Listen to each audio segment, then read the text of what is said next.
Bonjour tout le monde, bienvenue sur moneymakeredge.ca. Martin avec vous, 18 décembre 2015. Que du bonheur de vous retrouver après mon week-end effréné à Montréal.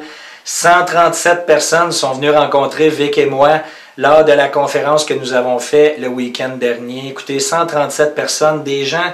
Il y a une personne qui est venue de la France, de Marseille. On a eu des gens qui ont conduit des heures et des heures, aller-retour pour venir nous rencontrer, pour évidemment aussi vivre le contexte et à être entouré de gens qui pensent comme eux.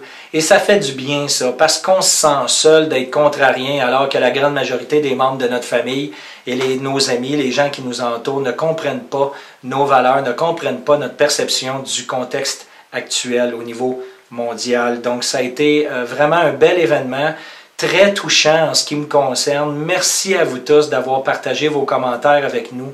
Et au-delà de ça, il y en a quelques-uns qui ont reconnu mon père qui était dans la salle. 80 ans, les cheveux blancs, mais on se ressemble énormément. Et il y a des gens qui ont été voir mon père pour lui dire à quel point il avait toutes les raisons d'être fier de son fils. Et je peux vous avouer que ça m'a apporté un beau moment de bonheur dans le week-end parce que mon père a partagé son expérience avec moi, ce qui m'a donné encore plus de courage et d'engagement à vouloir continuer dans ma mission éducative et à quel point les gens nous apprécient et je vous apprécie tout autant. Si vous n'étiez pas là, je ne serais pas là non plus. Je n'aurais pas l'engagement nécessaire pour pouvoir continuer à éduquer les gens qui nous entourent. Un gros merci à chacun d'entre vous. Et pour ceux qui n'ont pas eu l'occasion d'être sur place, Vic est en train de terminer l'édition de la vidéo. Ça va être disponible sur nos différents réseaux sociaux communs le 24 ou le 25 décembre prochain. Donc, vous aurez l'occasion de voir un petit peu la conférence que nous avons faite ensemble. Donc, merci encore une fois à tous ceux qui se sont déplacés. Je vous aime énormément pour tout ce que vous m'apportez. Donc, maintenant, on va regarder le poste Fed. Donc, un petit peu de surprise. Je pensais vraiment que la Fed n'aurait pas du tout baissé les taux et au contraire aurait augmenté l'assouplissement quantitatif. Ils n'ont fait que repousser le problème à plus tard encore une fois. Vous comprenez qu'on est dans un contexte économique où on est comme...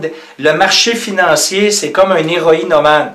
Il a besoin de sa dose pour être capable de vivre son expérience. Et par le fait même, en ce moment, le marché réagit au fait que Janet Yellen n'a pas donné la dose escomptée. Et c'est à partir de là où ça devient dangereux parce que le marché va continuer de corriger à la baisse jusqu'à temps qu'on revienne avec l'illusion d'un assouplissement quantitatif qui viendra dans les semaines, voire les mois à venir. C'est inévitable et vous le savez. En tant que trader, ce n'est pas la nature de la nouvelle qui est importante, c'est le mouvement que ça apporte. Et à partir du moment où on a une direction, notre risque diminue. Qu'on monte ou qu'on descende, dans le trading, on peut faire des profits des deux côtés. Donc, la seule chose qu'on veut, c'est un élément déclencheur, nonobstant l'élément déclencheur, qui va nous permettre de venir confirmer nos informations. Donc, à surveiller. Fin janvier, on verra évidemment les rapports trimestriels du quatrième quart de 2015, donc de octobre, novembre, décembre aux États-Unis. Et parce que le dollar américain devient de plus en plus fort, ça devient excessivement nocif pour les exportations. Par le fait même, ça rend évidemment les ventes des manufacturiers beaucoup plus difficiles dans un contexte économique qui est déjà de plus en plus difficile, n'est-ce pas? Donc, vous comprenez que c'est loin d'être positif pour la grande majorité des entreprises américaines. Donc, fin janvier, déjà là, on commencera à avoir des rapports trimestriels très faibles au niveau des chiffres, ce qui risque encore une fois d'amener des turbulences dans le marché. Et la Fed qui réagira avec un discours, comme l'a fait Mario Draghi dans les dernières semaines, en disant « On va réagir en conséquence, rassurez-vous. » Et à partir de là, on aura un mouvement haussier qui repartira possiblement. D'ici là, un support très important, je vous l'avais dit, on a le M actuellement qui est en formation. Donc, on a eu un très faible soubresaut haussier sur la nouvelle de la Fed. Le lendemain, on a corrigé avec autant de force, ce qui se confirme aujourd'hui. On est en train de tester et on devrait terminer la journée sur notre support que nous avons ici dans les alentours de 2020 points. Si on ouvre la semaine prochaine à la baisse en dessous de 2020, l'objectif c'est de retourner à 2000 points. Et là, c'est un support psychologique important. Les investisseurs dans le marché se regardent et disent est-ce qu'on veut vraiment descendre en bas de 2000? Est-ce qu'on veut vraiment aller au-dessus de 2000? Et là, tout le monde se regarde dans les yeux jusqu'à temps qu'il y ait un consensus. S'il y a consensus, il n'y a plus aucun support avant 1850 points. Donc, le 2000 points est très important parce qu'il n'y a rien entre les deux pour nous protéger d'un autre 150 points plus bas. Donc, surveillez attentivement. On a une zone de turbulence à suivre si on n'a pas un discours, évidemment, d'assouplissement quantitatif quelconque. Parce que là, les drogués là, ont besoin qu'on augmente la dose. L'autre point important à surveiller, qui est quand même un contexte assez important, depuis 2009, mars 2009, on avait Ben Bernanke de la Fed à l'époque, qui avait lancé l'assouplissement quantitatif numéro 1. Donc, on a commencé à faire de l'impression monétaire.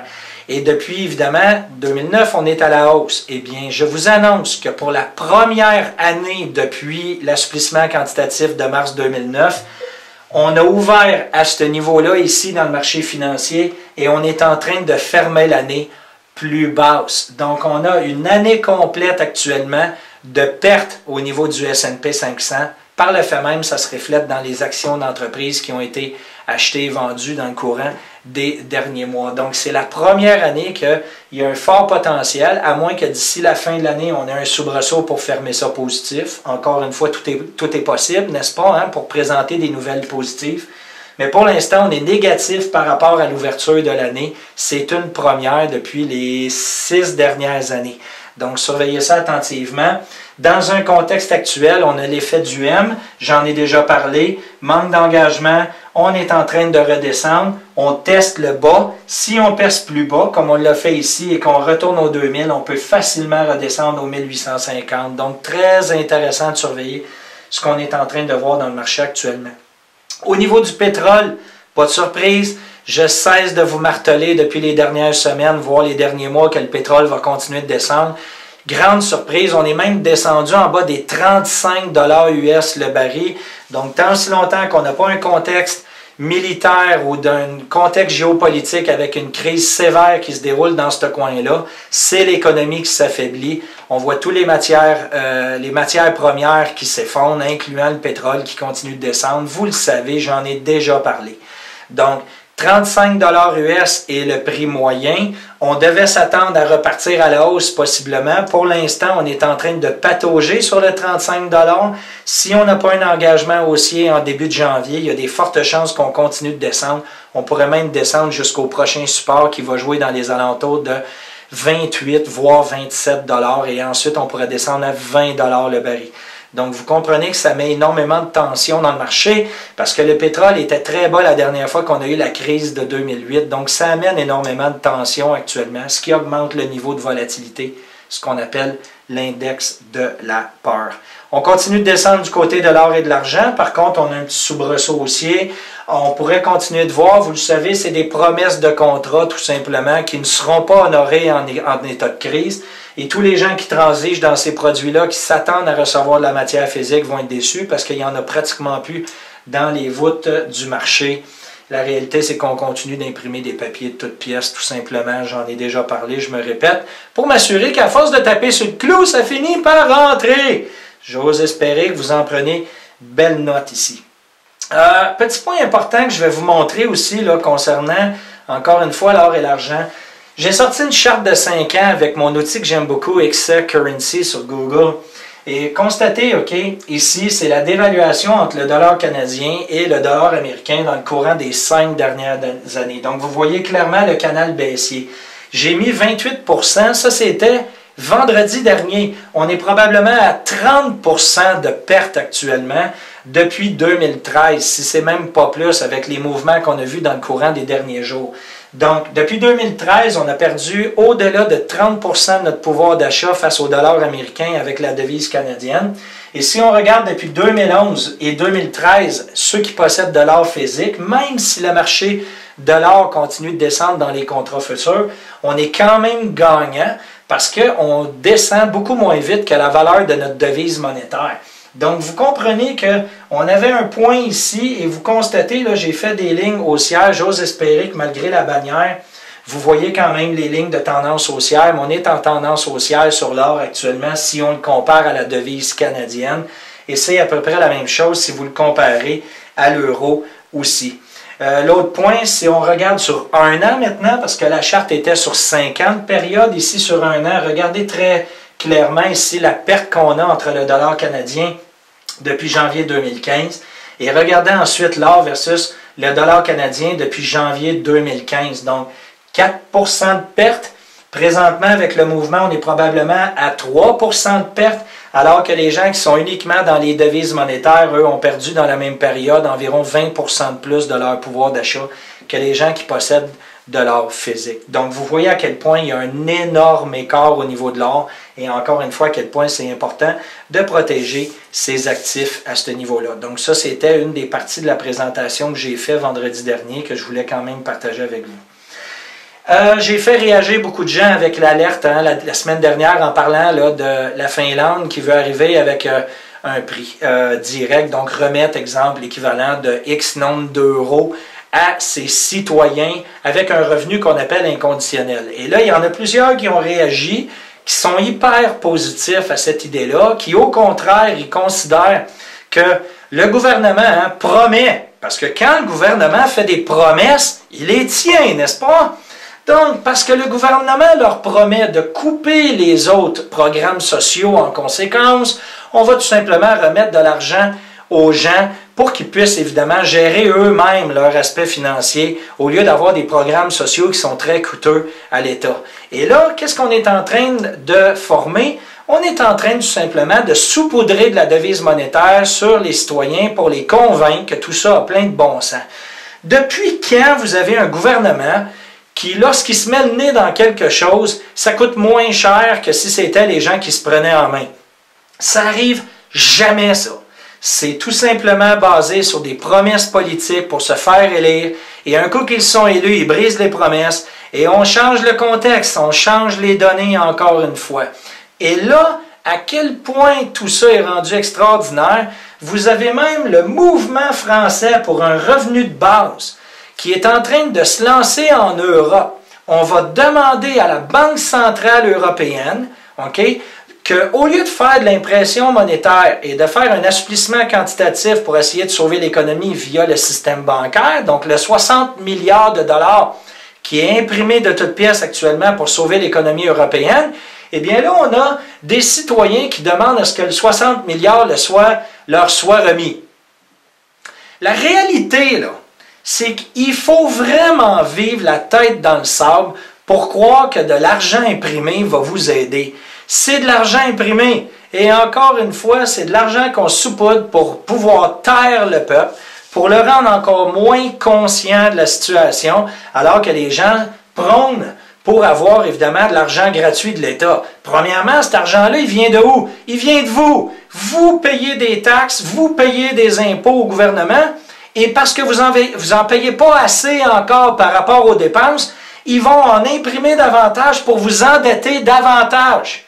Et vous avez des gens qui embarquent dans ça. « Ah, le gouvernement veut me remettre de l'argent. Wouhou, quelle bonne nouvelle! » Mais, rassure-toi, Martin, ils vont couper les programmes sociaux coûteux et on va pouvoir se démerder soi-même.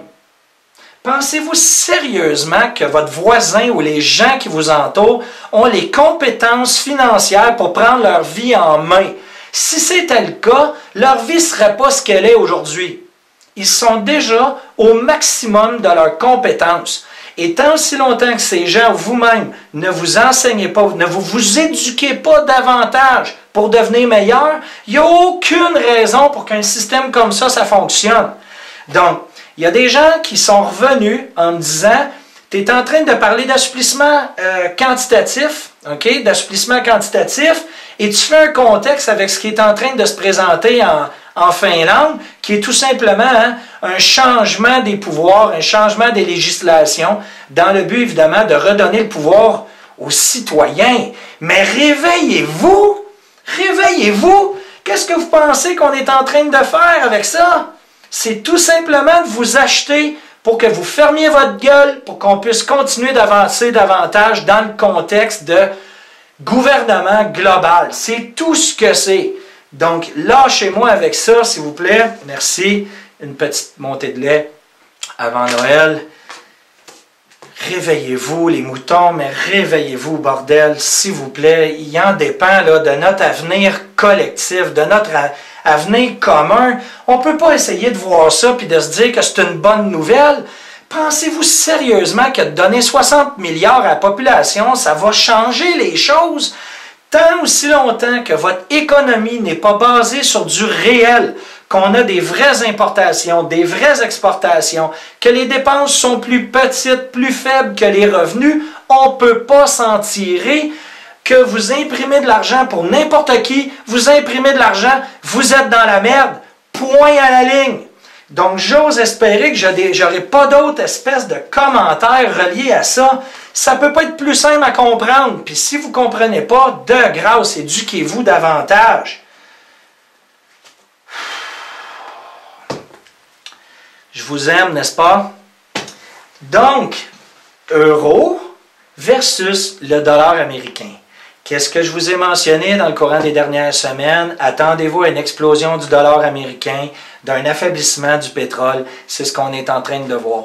Vous avez une très belle opportunité en ce moment pour pouvoir liquider de la devise euro, pour acheter du dollar américain. On a eu un beau soubresaut haussier avec évidemment les commentaires de Mario Draghi la semaine dernière qui ont fait pousser l'euro à la hausse. Mais là, on va s'affaiblir et on va recommencer à descendre alors que le dollar américain risque de continuer sa progression. Encore une fois, soyez responsables de vos trucs. Je n'ai pas la certitude. Je n'ai pas évidemment je n'ai pas la certitude de tout ça.